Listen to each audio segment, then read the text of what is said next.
नमस्कार मित्रांनो, Swift डिझायरचा gearbox खोलला. हे पाहू शकता, पेट्रोल गाडी आहे. गाडीची क्लच पूर्णपणे जाम होती आणि गिअर पण शिफ्टिंगला प्रॉब्लेम यायचा. हे पाहू शकता, पूर्णपणे ह्याचा क्लच बेरिंग जाम आहे. आणि ज्यावेळेस गिअरबॉक्स खोलला त्यावेळेस ही फ्लायव्हील चेक केली तर फ्लायव्हीलला तुम्ही पाहू शकता पूर्णपणे ह्याला मार्किंग झाली आहे.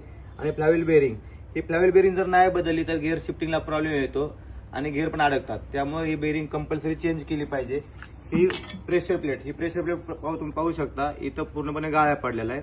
ह्या गाळ्या पडल्यामुळे गिअर शिफ्टिंग स्मूथ होत नाही. ही क्लच केबल, भरपूर कस्टमर क्लच केबल चेंज करत नाहीत, पण कंपल्सरी क्लच केबल चेंज केली पाहिजे. इथं पूर्णपणे ह्याला पण गाळ्या पडलेला आहे. ही नवीन केबल आणि ही प्रेशर ही नवीन केबल तुम्ही पाहू शकता. इथं गाळ्या नाही, एकदम ओके आहे. ही क्लच प्लेट पाहू शकता, क्लच प्लेट पूर्णपणे रिबीटला आलेली. ही क्लच प्लेट संपलेली आहे, ही पण पाहू शकता.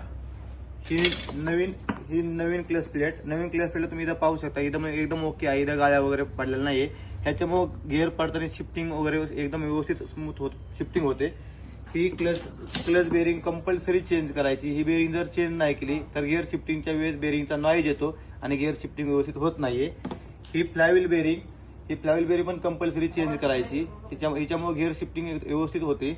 आणि ही दुसरी क्लच प्लेट चेंजिंग नाही केली तर गाडी तुमची घाटामध्ये सेक्शनला गाडी रेस होते आणि पिकअप घेत नाही. क्लच जुनी बेरिंग बाहेर काढली क्लचची आणि व्यवस्थित पेट्रोल टाकून साफ करून घेतलंय. हे आता पूर्णपणे एकदम फ्री झालेलं आहे. अशी क्लच बेरिंग फिटिंग झाली पाहिजे.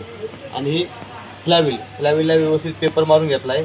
फ्लायव्हील व्यवस्थित पुसून घेतली, कारण की